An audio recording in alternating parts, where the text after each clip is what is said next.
Hey, what's up, guys? Here with Nutrivore, and we have probably the worst anti-vegan video we've both ever encountered in our lives from somebody named Shannon Michaela on TikTok. And her last name is Michaela, so, we have a history with dealing with Michaelas who are anti-vegan, such as Michaela Peterson. So let's see if she's any worse than Michaela Peterson, just as bad. We'll see. And this video, by the way, is 1 minute long, but the amount of bullshit that is being said in this video is so vast that our video reviewing the 1 minute video may last somewhere between 30 to 40 minutes. We'll see, maybe even more. We're going to try to condense it, but yeah, it's actually quite impressive the amount of nonsense that's been able to been fit into such a short video. So let's get right into it. All right, let's do it. Yeah. Veganism is a scam. Hi, I'm Shannon, and I'm a recovering vegan. Right off the hop, right? Like, veganism is a scam. Like, let's hear it again. Veganism is a scam. Hi, I'm Shannon. Okay.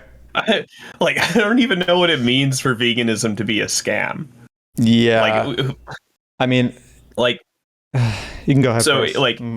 Yeah, veganism is like an applied ethic. I don't know what it means for an applied ethic to be a scam. She would need to unpack it. Like, what is she trying to communicate? Does she mean like there's like some falsity? Does it entail some kind of contradiction? Is there somebody who's like profiting off of you? Like, what exactly is she trying to say when she says that it's a scam? Right. It's not clear at all. And from what I gathered, she starts talking about, I think, health a little bit in this video. So maybe in the form of health, she means, it's advertised as a healthy thing, but in reality it's not, or something, or in the ethical sense, like it's an applied ethic, but it doesn't actually do what it purports to do in reference to preventing animal rights violations or something like that. Maybe that's what she means. I don't know. Maybe she might actually just be conflating veganism with like plant-based dieting. Like, so there are an infinite number of permutations of diets that are compatible with ethical veganism. Not all of those diets are going to be health promoting, by the way. So, if it just so happens to be the case that, this individual knew somebody who went vegan or tried to apply vegan ethics and ended up with a diet that was not nutritionally adequate, which happens from time to time, like, to be fair, then yeah, I don't think it would justify the claim that veganism is a scam. But of course, like, the things that apply to like omnivores, the things that apply to everybody also apply to vegans. You have to have a diet that's like nutritionally adequate, that meets a certain baseline number of conditions in order to be, viable long term. Vegans aren't alone in that regard. Like, everybody has to be concerned with those things. So even if it was a health claim, it's not entirely clear like where she would be going with it, like what she'd be referring to.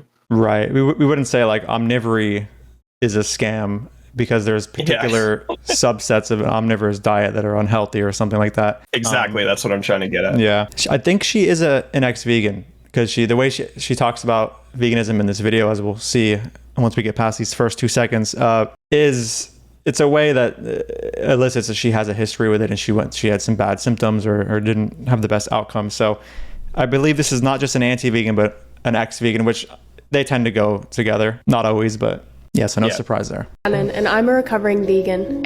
Oh, there you go. Okay.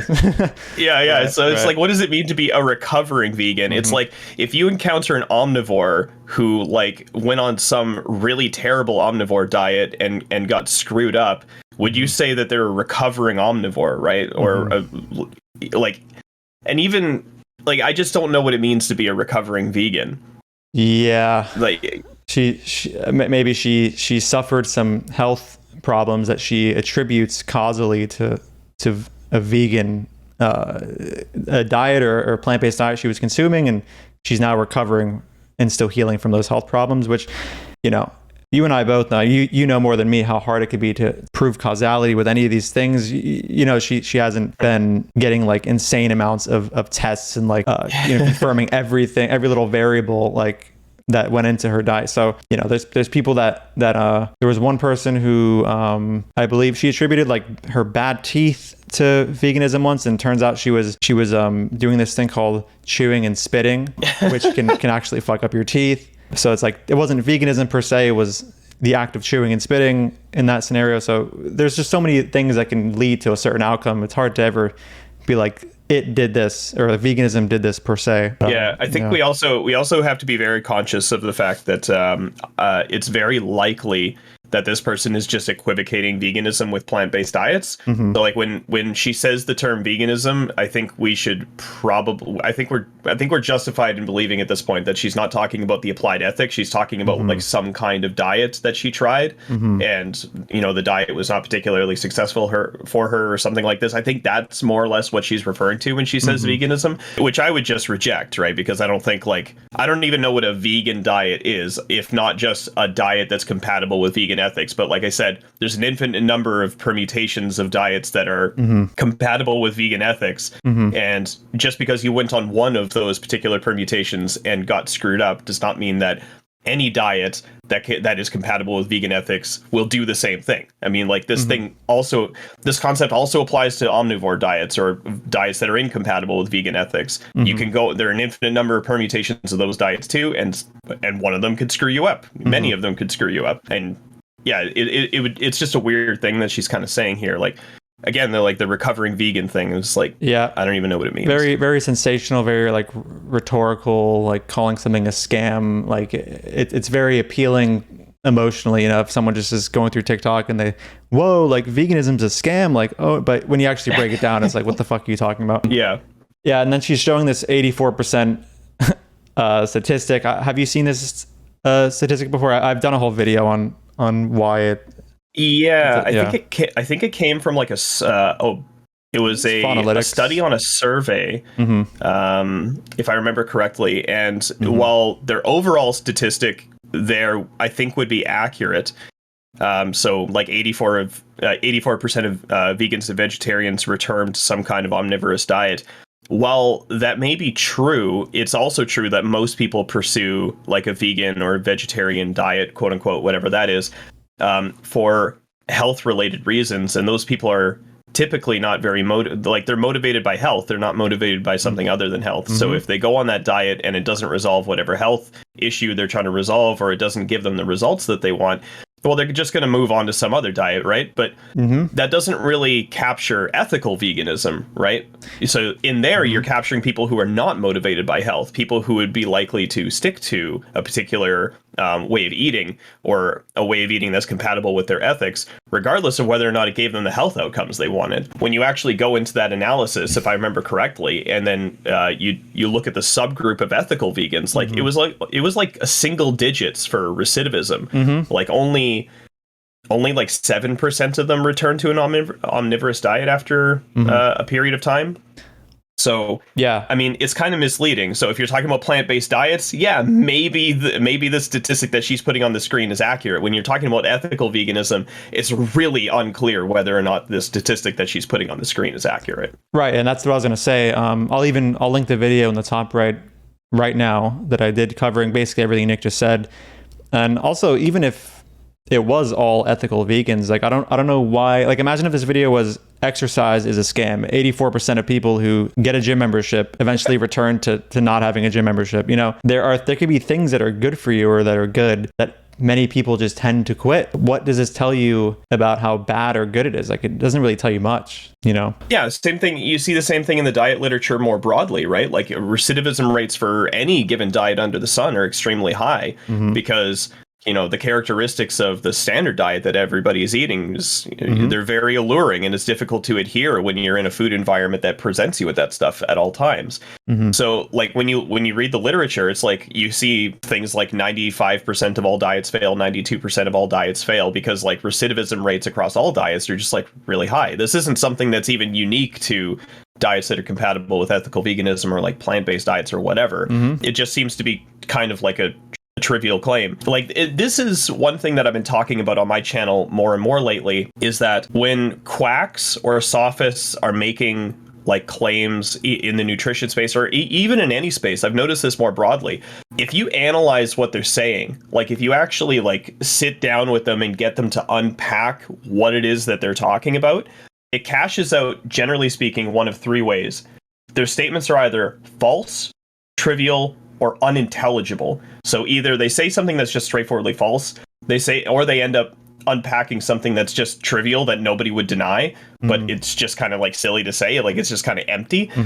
Or they're saying something that literally is just gibberish, right? Like generally speaking, statements by sophists are unpacked in one of those three ways. And here, I think it's the second one. Like she's just saying something trivial, even if it was true. Right. Like, oh, most people who, like, even if with like healthy eating, it's like most people who try to consume a healthy diet higher in fruits and vegetables end up quitting and eating pizza instead. Therefore, eating a diet higher in fruits and vegetables than the standard American diet is a scam. It's like, what do you like? Okay. Yeah. You know, I don't know. Exactly. All right, we're only 4 seconds in. Hilarious. Yeah, let's pick it up. Okay. 84% of vegetarians and vegans. Oh, sorry. Also, she says vegetarians here, which is true. Part of that paper was on vegetarians, but I feel like if you're going to open up with veganism as a scam, you would want to just give the vegan aspect or outcomes for that paper, not the vegetarians, you know. Yeah, you wouldn't want to have like a composite population like that. You would want to look at the subgroup of the population that the video is targeted to, which is just vegans.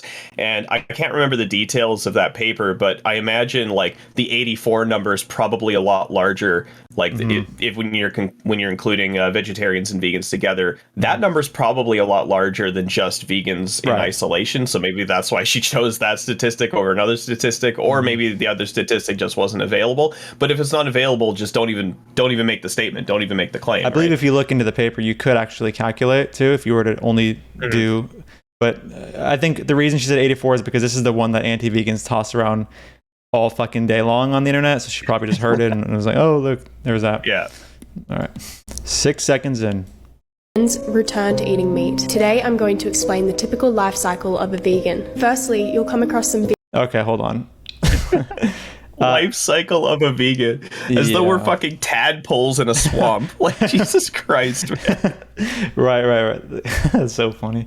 They also do photosynthesis at this stage of the day, and for just gonna point this out. This part is just a giant projection of how it was for her. I'm assuming. I don't know how you'd actually have access to information that would indicate the average life cycle for a vegan. So I'm assuming everything she's about to say is what happened to her, and she's just projecting it onto the masses. So yeah, it's just going to be completely kind of ad hoc, just on the spot, just totally a priori, no empirical data. I mean, I'll say the game changers for me came like in my vegan life cycle, quote unquote. It was like the last documentary I saw. The first ones I saw were years ago, before Game Changers even came out. So is the life cycle for a vegan different from 6 years ago because it didn't start with Game Changers? Like I saw, I think, Forks Over Knives, and then like Earthlings, and then I think What the Health. So she needs to update her little life cycle or make it like adjust for like different time differences or something. Yeah. There's her hypothesis is failing to make predictions now. She needs to update the hypothesis. Right. What is she going to do when a new documentary comes out 2 years from now? And that's the first one vegans are tending to watch, you know. Vegan propaganda, where you'll be convinced to try vegetarianism, but then you learn about the dairy industry. Wait, hold on, let me go back. You'll be convinced to try vegetarianism. Game Changers doesn't convince you to try vegetarianism, so I don't know why she started there and then got there. Yeah, doesn't it advocate for like just full on plant-based diets? Yeah, like 100% plant-based. So that's a little confusing. But then you learn about the dairy industry and chicken periods, so you give up those. Sorry, I'm pretty sure that Game Changers also took a shit on dairy. Like they you know, I don't think it, like, because you see that her cycle is like, you watch Game Changers, you're convinced to try vegetarianism, then you learn about dairy, the dairy industry. But also Game Changers wasn't really an ethical documentary. It was more health-based. it was about sports performance and health. So I don't know who. I'm not following this track. My life cycle was not like this. That's my. I'm trying to say here. For the animals, your health, and for the planet. Initially, you feel great. This new diet is certainly better than the standard American diet. You don't understand why the whole world isn't vegan, until one day you realize you don't quite feel yourself anymore. You start feeling tired all the time. You're frequently hungry, bloated, or bruising easily. Your hair is thinning, but you never connect the dots that veganism is doing this. Okay. So this all happened to her. we can assume. Yeah. I think this is all just projection, right? Like she probably went on. I mean, there are some permutations of a vegan diet where you could actually be expected to get something like scurvy, right? Like if you go on a diet of nothing but apples and rice, yeah, you're gonna get scurvy, right? You're gonna bruise more easily. You know, tons of things are gonna, like, tons of bad things are gonna happen, right? We don't have access to the information about what happened to this individual or what happened to anybody that, you know, she's basing this observation on. We don't have access to any of that.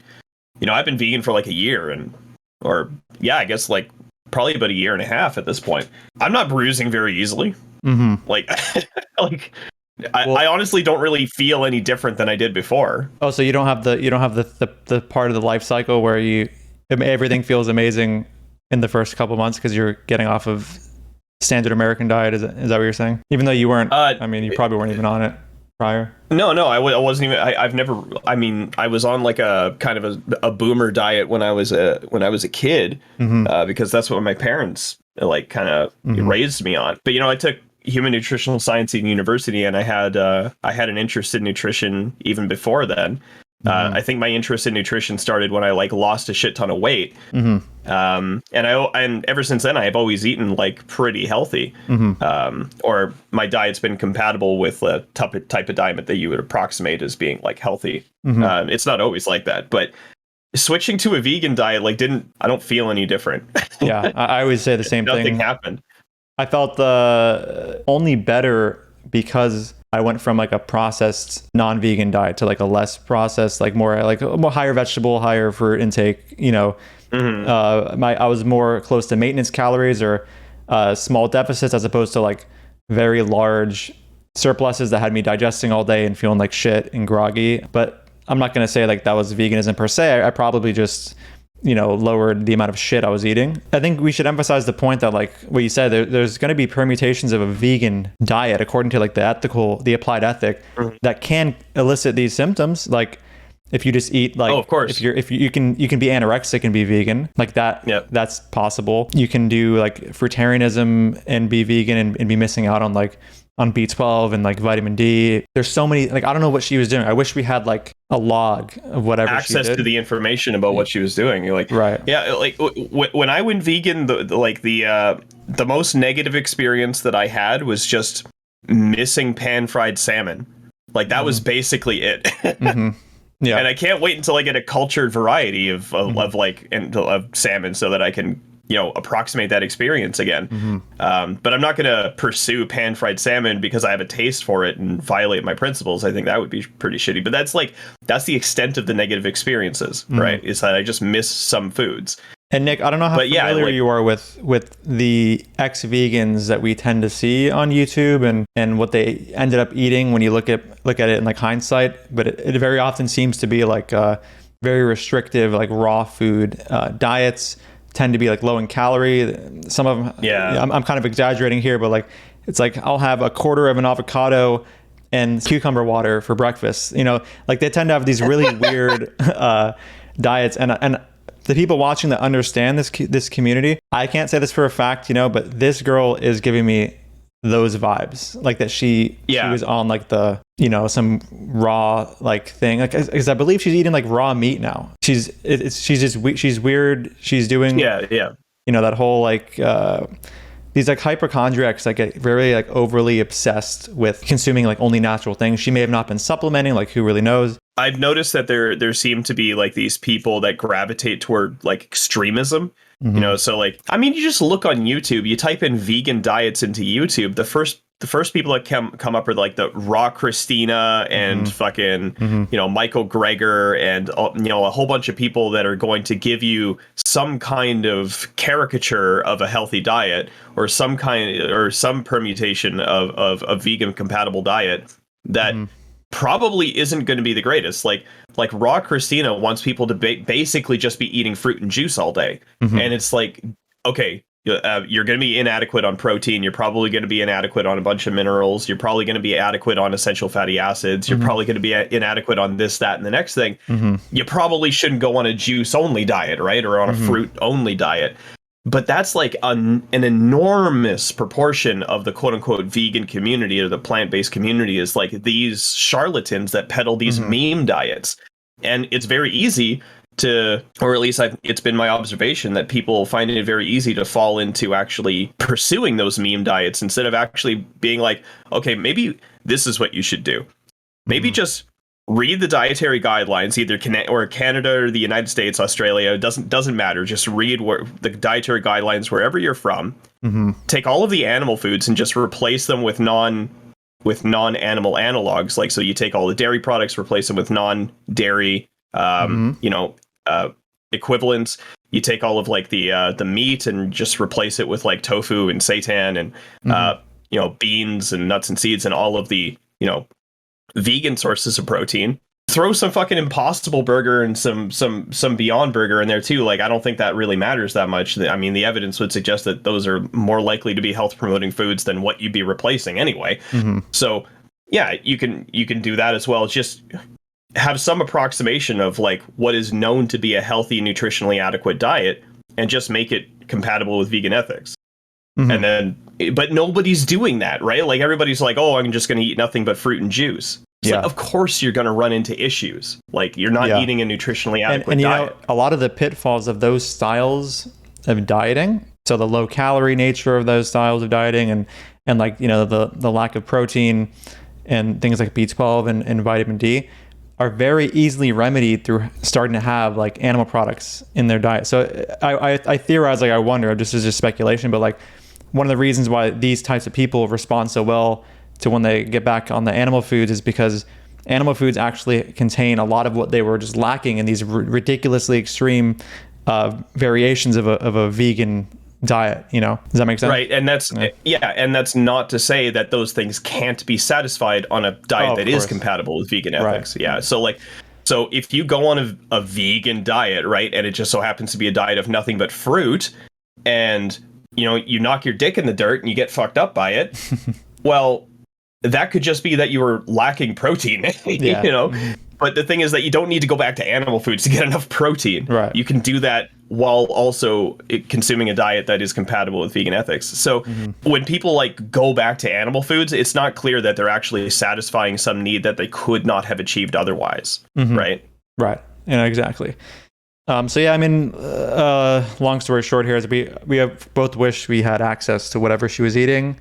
The symptoms she described certainly can happen as a vegan. They can happen as a non-vegan as well. It doesn't mean that either of those two kinds of diets are inherently flawed. But anything else to say, or we keep going? No, yeah, we're good to keep going. We went pretty far. We got like 15 seconds without pausing there. We're already at 39. Yeah. I'm sure there's still a lot to say though, even if we finish this. All right, let's go on. Overall, you can get everything you need from a vegan diet, right? Then comes the anxiety, depression, PMS, irregular cycles, dark circles. Well, the PM, like a lot of that could be just like attributable to like inadequate zinc. So things like premenstrual syndrome or PMS, things like that, things like anxiety, things like poor skin quality, this, that, and the next thing, that could literally just be like not getting enough zinc, right? Like that, it could literally just be attributable to like one thing, or even just like vitamin A. I believe that there's some research linking all of those things to vitamin A as well. It's like, so if you go on one of these permutations of a vegan diet and just so happen to be consuming no beta carotene, yeah, you might run into issues, or if you're not consuming zinc, so if you're not getting enough legumes and nuts and seeds and stuff like that, then you could probably run into issues. Or if you're not consuming enough fortified foods, you probably run into issues. It's not surprising. And just, again, false, trivial, unintelligible. This is, again, just falling under the trivial category as far as I can tell.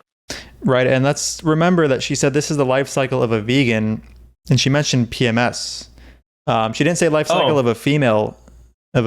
She said of a vegan. So I'm waiting for my my PMS to occur as a male. You know what I mean? Yeah. Well, when I get the PMS, I'll let you know. You can make a video about it. Yeah. Apparently, vegan men can PMS. Crazy. I mean, if it's part of the life cycle, I guess I'm just waiting for it to happen. We should maybe let people that are transgender that want they want the biology of a male to go vegan, or of a female to go vegan, who are male, so they can get the PMS as a male. You know what I'm trying to say? Yeah. acne. Maybe your gums will bleed every so often. You go to your doctor, but your Okay, blood tests. My gums bleed, but only because I don't floss like an idiot. Probably should. I floss here and there, but you know, every time I go to the dentist, they're just like, dude, you gotta floss. You know. Yeah. I'm in a similar boat. Like, I find flossing to be like really kind of bothersome. Yeah. I'm trying to do it more and more, but yeah, I'm basically in the same boat. It's very easy to just not. Yeah.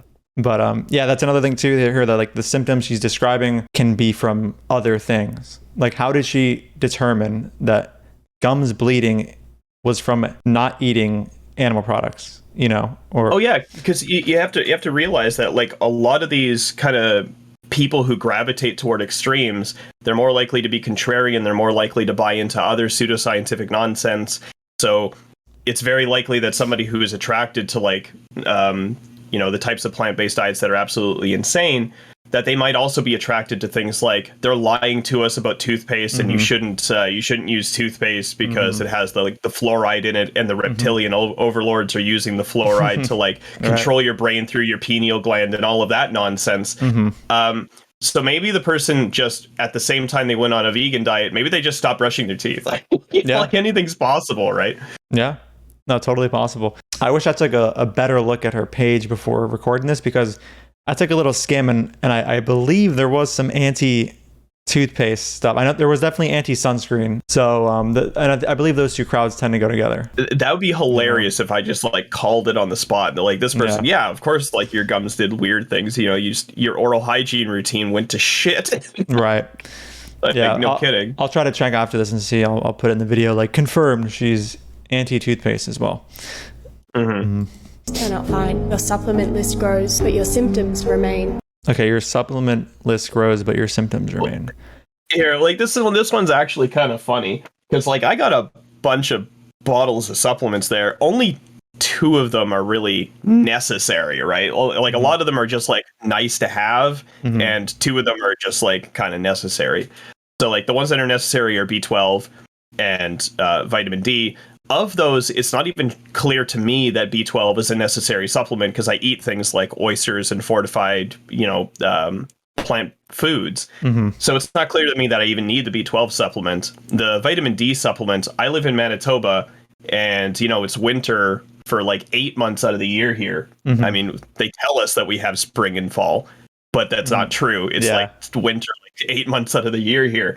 So vitamin D is a good idea for me. It would seem to be a necessity. But the other things, like I have choline, and I'm not even sure that I have a good reason to be taking choline. I have magnesium citrate, because I'm not even sure if I have a good reason to be taking magnesium citrate. Biotin, not even sure if I have a good reason to be taking that. Vitamin K2 as MK7, so like that's one that's easily obtainable from plants if you can stomach natto. But like, I don't even know if I have a good reason to be taking that. I have algae DHA. Don't even know if I have a really good reason to be taking that. Like, a lot of it is just like, the worst case scenario, I have some expensive piss and some expensive cell membranes, and best case scenario, I'm improving my health in some way, because they're all like very non-risky interventions, right? Like, and it's not even clear that I'm intervening on anything at all. They're just like extra things that would be nice, or at least so far as I'm concerned. Like maybe like, because I have a genetic variant. It's a genetic variant to my MTHFR enzyme. So, and it's like the worst one you can get. It's called C677T homozygous. So it means like I have a really hard time like methylating homocysteine to methionine. I have a really hard time doing that, so my homocysteine is more likely to be high. It's because I can't like put methyl groups on folate as easily as other people, right? And one of the downstream effects of this, maybe in the literature, like the literature is kind of wishy-washy about it, is that choline metabolism can get a little screwed up, such that your choline requirement is higher than usual. Right. So being on a vegan diet, I don't have as much access to choline, and I'm fully willing to grant that. There's more choline in animal foods. So I'm supplementing choline as like kind of a precaution, not because I think I need to, but because I can't think of a good reason. Yeah. No, I can think of good reasons not to, but like it seems like a very low risk kind of thing to do. Best case scenario, I'm improving my health. Worst case scenario, I have some expensive piss. So I don't see it as a very big issue. I'm not saying that everybody needs to do that. I'm not even saying that I need to do that. Like I said, there's only like 2 supplements up there that I could make a case for being necessary. Beyond that, I'm not really persuaded that any of these animal nutrients or nutrients that are more easily procured from animal foods, which I fully grant exist. I'm not convinced of their necessity in the diet necessarily as procured from animal foods, right? So is there something magical that you're aware of about getting a nutrient from an animal food as opposed to a supplement? No, not really. Maybe there's a case to be made for calcium, because calcium supplements seem to behave somewhat differently in the body than food calcium. That also might be true of iron. So like iron supplements definitely seem to behave differently in the body than food iron, like iron procured from foods. Like iron supplements tend to cause things like like black spots on your stool and like constipation and things like that. But the thing is that I don't even think vegan diets, I don't even think iron is necessarily a concern for vegan diets as long as it's nutritionally adequate. Because if it's nutritionally adequate, you're going to be consuming enough enhancers. Like, so when you're looking at iron absorption, there are inhibitors and enhancers. Enhancers are things like vitamin C that enhance the absorption, protein enhances the absorption, yada, yada, yada. And then there are inhibitors like phytate and fiber and whatnot. As long as you're consuming enough enhancers, it's not clear to me that you're going to have a problem with iron, because plant foods tend to have twice as much iron. And even if you're cutting the absorption in half, it would appear to be the case that you're breaking even, right? Yeah. So you have a nutritionally adequate diet in both cases. You have the animal foods, which provides like, let's say 10 or let's say 20 milligrams of iron. And then you have just to make the math easy, and then you have the plant-based diet, which has like 40 milligrams of iron, but half of it is inhibited. It's not clear to me that you're not just in the same situation, right? So I'm not so convinced that even iron is necessarily a problem on nutritionally adequate vegan diets, vegan compatible diets, plant-based diets, whatever you want to call them. Yeah, I was going to say too, I mean, we'd have to see like if there was like health outcome data, like showing that vegans on average, when fed appropriately planned diets high in iron or high in like the iron, what would you call them, like the enhancers, like if they would still have like still be anemic or be iron deficient.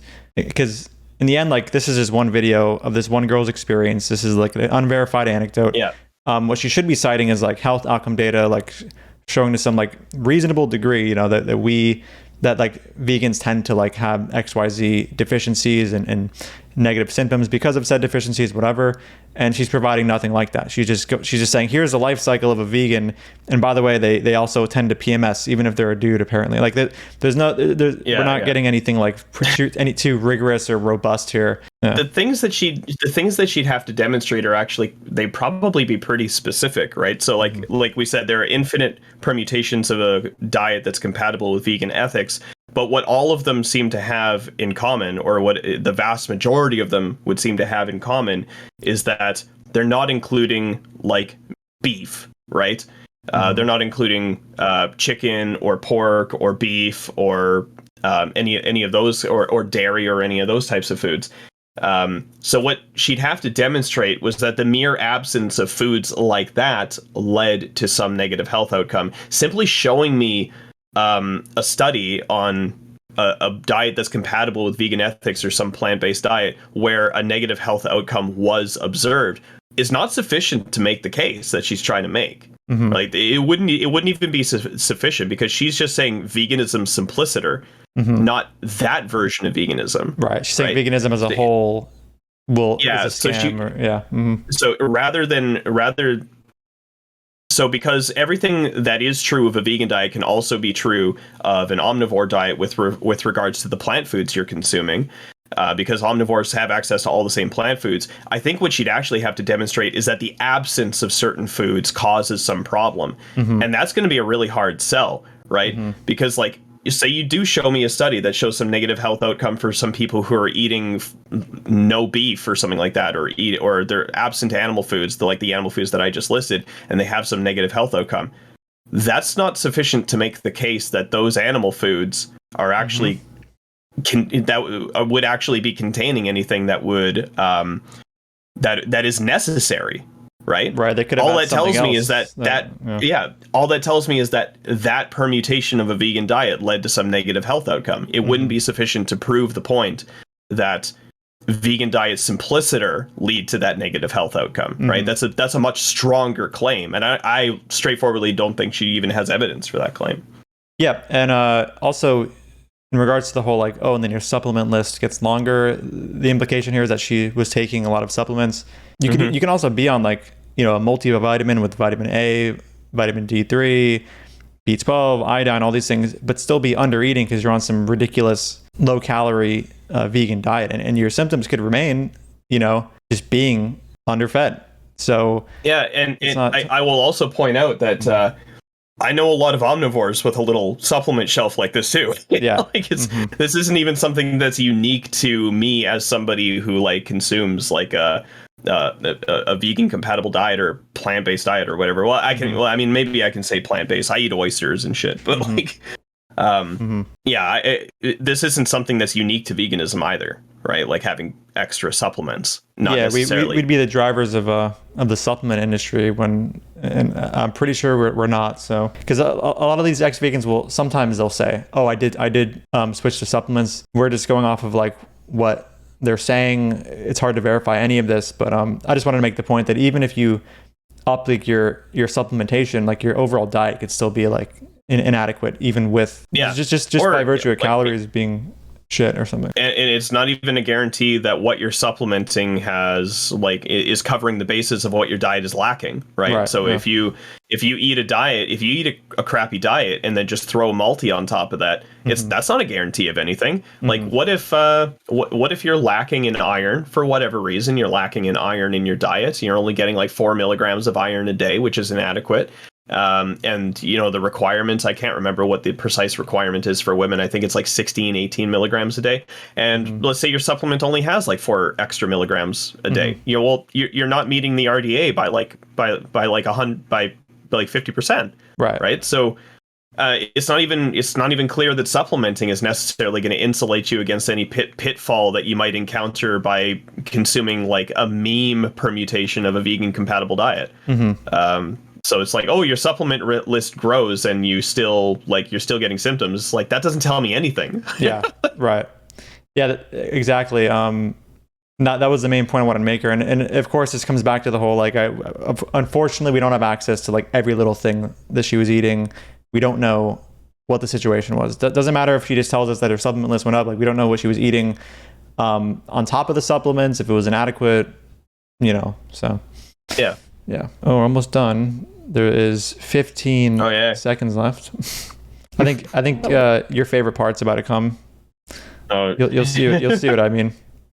One day the illusion is shattered. Oh God, so dramatic. One day the illusion is shattered. You become aware that a restricted diet filled with seed oils, superfoods. Okay. The fucking seed oils. Yeah, okay, so just straightforwardly, what's the argument against seed oils? I've asked a lot of anti-seed oil people this question. They can never render a coherent argument to me about what's supposed to be bad about seed oils. And the superfoods thing, I mean, this is just kind of begging the question. I don't even know what the hell a superfood is supposed to be, and I certainly wouldn't call kale a superfood. This is just kind of nonsense. You're kind of presupposing that your position is correct. It's well, not necessarily. I don't even buy that superfoods are a real thing. Yeah, I don't know what the hell is. I've seen them defined vaguely by loads of sources. I've never seen an actual like anything in nutrition science where they were mentioning superfoods, but in a real sense, in the way that they would describe magnesium or something that I just don't think superfood has a standardized definition in the literature. I think it's just a very vague, nebulous term that appears on the blogosphere that is just very difficult to track and understand. Yeah, it's just nebulous. It's just when you say these superfoods are difficult to digest. It's just like it's just missed, right? So like this is one of those cases where, you know, like false, trivial, unintelligible. This might actually be just something that's unintelligible, right? Yeah. Like I don't know what a superfood is. That just sounds like gibberish. It also gives me more reason to believe that she was part of the whole, like, you know, closer to the raw vegan, like, you know, fruitarian kind of area, talking about superfoods and stuff. Like, you know, it seems like she was in that camp of like probably under eating calories. The fact that she's even using the phrase superfood unironically says something like that. And also she said a restricted diet filled with seed oils. Seed oil, like, although you can technically have like a restricted diet with seed oils in it, from what I've seen, it's not like, entailed. Yeah, it's not entailed. But from what I've seen, like, a lot of the more restricted dieters do not consume seed oils. Like, it's normally very quote natural. You know, they do the whole fruits, raw veggies, anti-oil. Yeah. I would think she was anti-oil at some point if she watched like Forks Over Knives or something like that. So I don't know. I just want to make the point that I don't often see these restrictive vegans or even like ex-vegans who were having a very restricted diet having seed oils when they were vegan, so to speak. So also, it's not clear to me that she's not just recommending that we trade one restrictive diet for another restrictive diet, because now she's saying like, oh, these restrictive diets have these characteristics. So what am I supposed to get from that? Like we ought to consume a diet that doesn't have those characteristics? That's just trading one restrictive diet for another restrictive diet. She's like, yeah, see, these restrictive diets with this are bad. So restrict this and do this, which, you know, you're now on another variation of a restricted diet. Yeah. So it's just like, it's not even, yeah. So false, trivial, unintelligible. This one's trivial. Like it's like, what are you even saying? And I don't know how, like, people will define restrictive diet differently. Like, you know, technically most people's diets restrict human flesh for reasons related to ethics. Are we going to call this like a restrictive diet as well? If so, then yeah, I have no issue with the restrictive diet. Like, I'm happy that ethics is causing me to restrict a food that requires killing human beings, or like in the case of animals. Like, what if actually eating human flesh had like amazing health benefits? Like, what if that happened to be the case, right? I doubt this person would be making the same argument for human meat inclusive diets on the basis of like some radical health outcomes, right? I doubt she'd be biting that bullet. So it's not clear to me why she bites the bullet in the animal case, and if she's not biting the bullet in the animal, or in the animal case she's saying it's okay, in the human case she's saying it's not okay, presumably. And that's just an NTT situation, right? Where it's just like, tell me the difference. Yep. I've been hearing lately a lot of people just straight up saying human is the trait, which is so funny, man. Like, yeah, define human. Yeah. I mean, and then once they give you a definition, which usually ends up being like a genetic kind of taxonomical definition, the way I go about this is I say, well, just pick one of your neighbors, you know, take your neighbor's kid. Let's say they did a 23andMe test, right? And it came back and they were like, holy shit, you actually fall outside of the distribution of Homo sapiens sapiens. You're actually no longer human. Is it okay to like just like apprehend your neighbor's kid and just like eat them now? Is that morally permissible? And it's like, that's the reductio, and they'd have to say yes. If they said no, then they get a contradiction. And it's always cool to like, when you use that example, it's kind of guiding them to the idea that they value human lives for reasons outside of being human. You know, because we gave you this example of your neighbor's kid who is now no longer human, but you still value them. And then usually if they're honest, it'll be like something like sentience. And then this trait is in animals, and okay, therefore you should be vegan or something. But yeah, the human though is just hilarious. There's like, you can go ahead and Holocaust like Kryptonians, elves. What was the other one from Star Wars you mentioned? The Wookiees. The Wookiees. Yeah. So as if like, I don't know, just so think about like the trait sentience, and then think about the trait like human, and like what gives you more of a reason to value something. It's so in my intuitions, it's so obvious. It's going to be sentience, but. Like I had a conversation with somebody very recently, and they put forward a trait called sapience, which is, you encounter this every now and then, but sapience, roughly speaking, is like the trait of being able to aggregate and synthesize information and communicate it, I think is like the definition that he gave me. So or like communicate wisdom or something like that. So like wisdom had its own kind of like definition or whatever, because like being able to aggregate and communicate information is true of calculators. So like you have to get something in there to make it seem like it's like more geared toward human. So like I think it was like it was a conjunction of like sapience and sentience or something like that, such that he was trying to just capture humans. And I just ran the same reductio, right? Say your neighbor's kid fell outside the distribution of Homo sapiens sapiens, and they also were no more cognitively capable than a cow, right? So that falls outside of your goalpost. That's just outside the distribution. So what do you do with them? And yeah, he didn't end up biting the bullet that it was okay to kill them. So that entailed a contradiction. He had to go back to the drawing board. Now, this wasn't like a gotcha moment. He was actually asking me to pressure test his view and derive the entailments. Talking about Regenerion or whatever his name is. I'm talking about Regenerian, however you pronounce it. But he came to me. He's like, I have this view. I want to pressure test it. What are the entailments? What am I biting? What do I have to bite the bullet on? And it didn't take that long to derive the contradiction. I think it was like a 5-minute conversation. Well, that's good. It was like we're already in contradiction territory. And he's like, okay, yeah, I understand. I'll go back to the drawing board. In my opinion, like I don't think he's going to come back with anything super interesting that also won't entail hilarious stuff. Like I still don't know like what the answer is to like name the trait or whatever that doesn't end with either a contradiction or something absurd. I think Isaac really hit the nail on the head. Like I did great.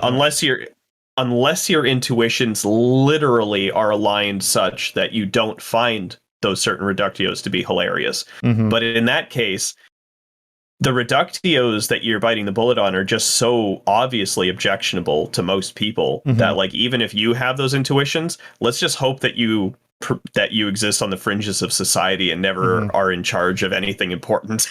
Right. It's like you just like have a very fringe kind of like almost sociopathic view. And it's like, okay, if you genuinely have those intuitions, that's fine. But I just really hope that you're never in charge of anything important like human lives or animal lives. Right. Or non-human, non-human, also non-native to Earth. Sentient beings. Like you're never in charge of the fate of a sentient being. Right. So like, yeah, if that's your view, I kind of hope you don't have kids. I kind of hope you never encounter a Wookiee. I kind of hope right. Those kind of things. Yeah. All to be, I mean, we don't know. Usually it seems like they're trying to be consistent, but sometimes they sincerely have these intuitions, and it's just like, it's very bizarre to hear. Like, I don't get them. I think in most cases, I think that's a rarity. In most cases, I think they're just being dishonest. Yeah. I think it's actually a rarity that you encounter somebody who literally has the intuitions. Like there's this guy named like, God, what's his name? Like Shadow Starshine or something like that. And I remember he had a conversation with Cogdis, and Cogdis gave him a hypothetical. It's like, okay, one human loses their pinky, and a whole if this one human doesn't lose their pinky, a whole galaxy of cows gets holocausted. And he actually had trouble saying that the person should lose their pinky over it. Like he had trouble with that. Like it's like. Because he's like, man, like I just like really value my pinky. Like I don't know if I even value cows enough to like lose my pinky over it. Well, it's like we're talking about like nonillion cows, like it's just an enormous level of cows. It's like all you got to do is lose your pinky, and all those cows get to live happy lives. And he's like, no, I don't think I would do that. And I was like, that sounds crazy to me. It's like crazy that a human mind can be formulated in such a way. To have those intuitions. It's just like, I don't get it. Never be in charge of anything ethically related, please, ever. Like, All right, we got 9 seconds left. hard to digest vegetables, and ingredients shipped from half the world. Okay. Cruelty-free Oh, sorry. and Yeah. healthy. Yeah, you can pause it. Oh, wait. Pause Yeah. it. Yeah, I got it. I got it. What does it matter if they're shipped halfway across the world? Yeah, I think Like, is that some kind of dunk on the environmental thing, like the emissions? Like, which is like nothing. I don't get it. For transport. It's trivial. Yeah, it's like nothing. Yeah. The nature of the food. The transportation matters is way like, more. Yeah, exactly. Like the production of the food matters way more than the transportation, because the transportation's like one and done. When you look at like transportation versus the cost of actually growing the food, transportation looking at the overall emissions, transportation's like a trivial amount of that percentage. It's just tiny. It's really, really, really small. So to say if this is some kind of dunk on the environmental stuff, I mean, like, that's a really weird thing to say, considering that animal agriculture in general produces way more emissions, is way more carbon positive on net.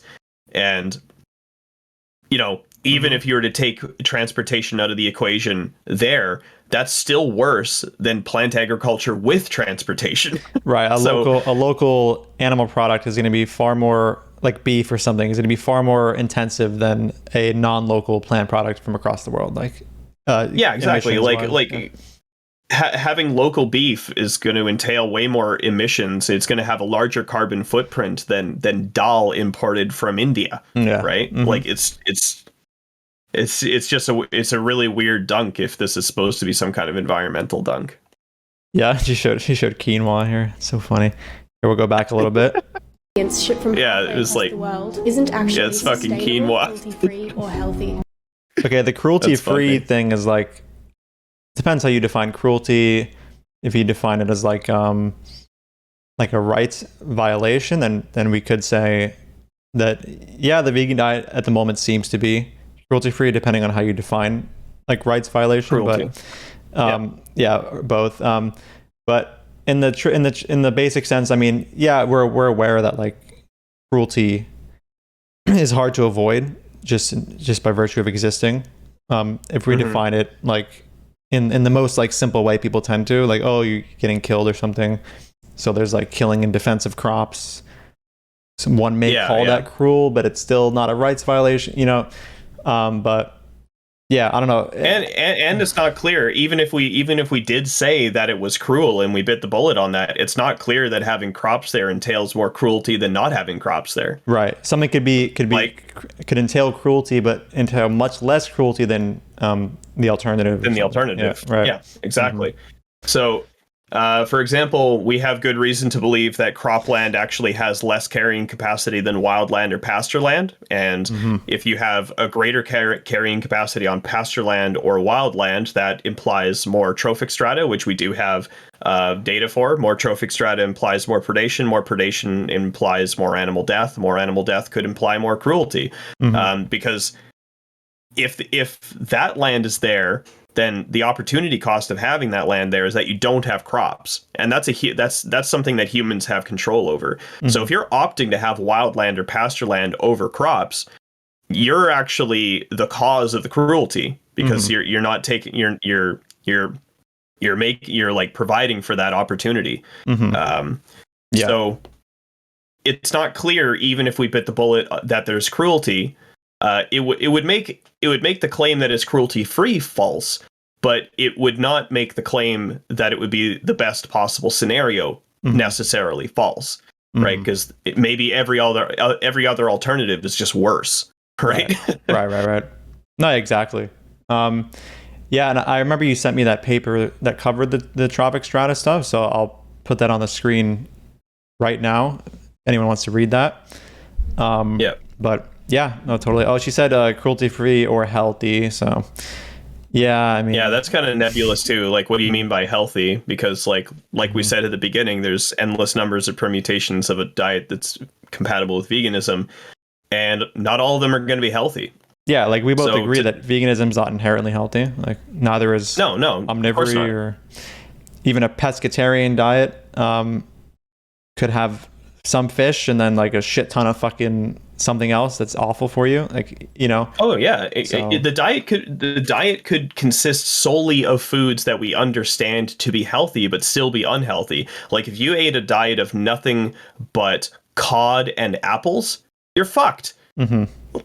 Like you're fucked. It's an omnivore diet. It's not a healthy omnivore diet. Mm-hmm. If you're on a vegan diet and you eat nothing but oatmeal and rice, you're fucked. Okay. Yeah. Uh-huh. You know, like it's just it's such a weird thing to say. It's like, oh, I mean, like if the claim is we shouldn't take for granted that vegan diets are healthy, I would actually agree with that. Like that's just trivial. Mm-hmm. I would agree with it. If the claim is that vegan diets can't be healthy, that would be false. Right. So false, trivial, unintelligible. The first claim would be trivial. The second claim would be false. Right. Depends on what kind of claim she's making. Or if we ask her to define health and she can't define it, then that would be unintelligible. Mm-hmm. Right? Right. It always cashes out one of these three ways: false, trivial, unintelligible. Yeah, and a vegan diet defined in accordance to the applied ethic, you know, definition or whatever. You could have a diet comprised of 1 grain of rice per day, and that's obvious. That's a vegan diet, like according to ethics, but it's very obvious that's not healthy, right? Or starving yourself. Yeah. Not even take away the grain of rice, just nothing like that. You're technically a vegan in those moments, but Yeah. you're also not healthy. So I don't know, people that point toward unhealthy variations of a vegan diet to support the claim that vegan diets inherently are unhealthy. It's just like, okay, man, I could do the same thing with omnivorous diets, pescatarian, like whatever you want. Mm-hmm. Like, Hey, I mean, the standard American diet is an omnivorous diet, right? right. Yeah. So that's what I was saying earlier. Like, even if she was able to show me that like some permutation of a plant-based diet, even with no processed foods, entailed some negative health outcome, it still wouldn't be enough to establish the claim that a vegan diet can't be healthy. Mm-hmm. It would be insufficient to establish the claim. Mm-hmm. Yeah. Well, we got 2 seconds left. It's funny how we've been recording for about an hour. This video is 1 minute and 9 seconds. I don't know. Yeah, go ahead. Oh, I was just going to say that like, there's one extra thing. While it would be insufficient to establish the claim that all vegan diets are unhealthy, if the hypothesis was all vegan diets are unhealthy and you found some instance of a vegan diet that was unhealthy, that would be expected on that hypothesis. But if you found some other instance of a vegan diet that was not unhealthy, that didn't entail any negative health outcomes, then that wouldn't be expected on the hypothesis, and that might actually be enough to refute the hypothesis, depending on how much data you had. Wouldn't even just one counterexample be enough to falsify it if the hypothesis was at all vegan? It depends. You know? So this would be like an appeal to what's called naive falsificationalism, the idea that one counterexample can refute a hypothesis. That's considered a fallacy within the domain of scientific epistemology, because false positives and failed predictions are actually expected because of something called the Doom-Quine thesis. Those things are actually expected. So what you'd need to do is you would need to aggregate the data and see what the overall effect is. So if, say you had like 100 trials on different kinds of plant-based diets and you found that on average, they were all beneficial, and then there was one that was not beneficial. Now, the aggregate of all of the data shows something that's not expected on that hypothesis, and that would be very strong counter evidence to that hypothesis, to the point where you might even just say that that hypothesis is false. Even though there is one example within, say, the forest plot or the meta-analysis that was compatible with that hypothesis and incompatible with the negation of that hypothesis. So, like, it depends on weighing. It's like a Bayesian thing. Like, it depends on weighing the evidence overall and, like, how should this update hypotheses? How should this update our beliefs? If the overwhelming majority of the evidence shows positive health outcomes for a vegan diet, the certainty or the credence that we give to the hypothesis that vegan diets can't be healthy goes down and down and down and down and down. Right.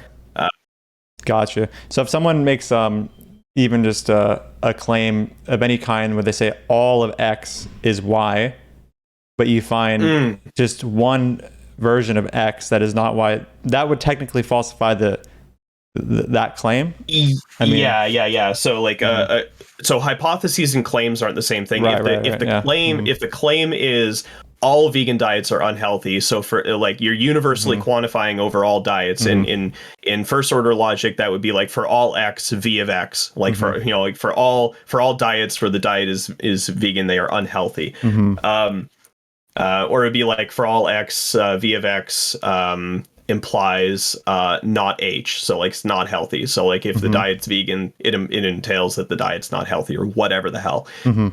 That's how you kind of formalize it. Now, if that's the claim, or if the claim is even stronger, if you could actually make that claim even stronger. So a vegan diet is or a diet is unhealthy if and only if it is vegan. That's an even stronger claim. Right. One counterexample would refute that. Yeah, you're right. Right. Because it would entail a contradiction.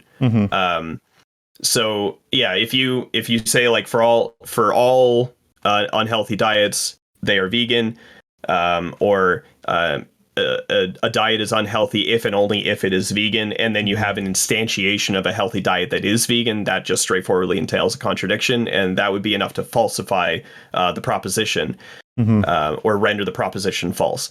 So yeah, it depends on whether you're talking about a proposition, a claim, something that's affirmed, or just a hypothesis. When you're talking about a hypothesis, it's not really affirmed like a claim. It's just like, if this is, it's a conditional. If the hypothesis is true, we have these expectations, and one of those expectations is that the such an aggregate of data would show that vegan diets are unhealthy overall. And if it shows the opposite, our credence in that hypothesis is just lower and lower and lower and lower and lower. Got you. So it's more like a spectrum of confidence with like hypotheses, whereas with claims, it's a bit more straightforward.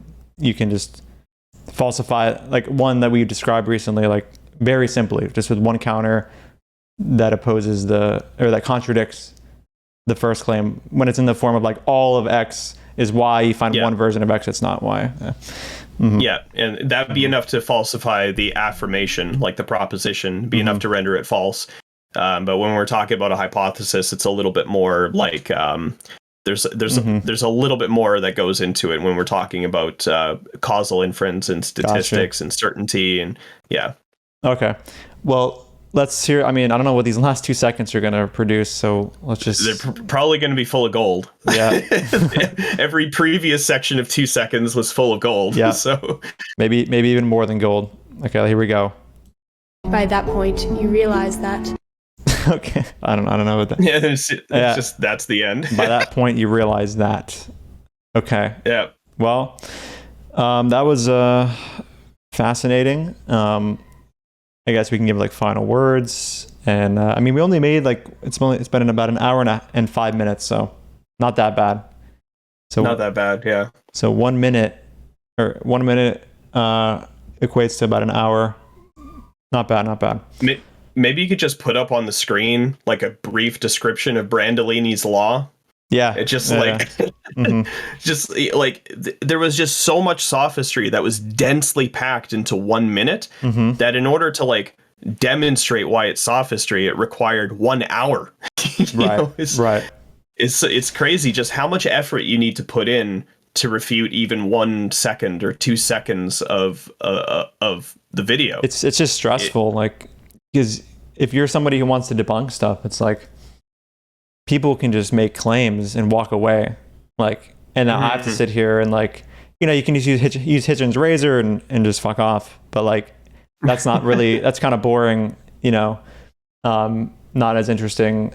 So if you really want to like falsify it like fully, you gotta go in, man. It's like 100 times more in than they went in when making their just fucking claims. But yeah, I mean, like, you could do both. You could use Hitchens' razor and just say that which is stated without evidence can be dismissed without evidence. And you can also show why the utterance that was made was either false, trivial, or unintelligible. Yep. All right. Well, you have any last words before we close this out? No. Well, I mean, like, other than just to express my general frustration with like Go for online diet quackery. Oh no, that was it. Like, it's just like it's really exhausting. Yeah. No, totally. I believe her name was, what was it again? Shannon something. Veganism is a scam. Oh God, just played her video again. I'll put the name in the pinned comment. Go check out the rest of her TikTok and you won't be surprised. It gets even worse, we'll say. But anyway, guys, thanks so much for watching. Thank you so much, Nutrivore, for coming on. Definitely go subscribe to him. I'll put his channel in the pinned comment, and I'll see you guys in the next video. Dude, fuck off. I don't want anything to do with you. Don't ever speak to me again. You're a fucking piece of shit. even vegans don't get your weird, stupid wannabe sense of irony here. Who's your audience? Nobody gets these dumb jokes. Dude,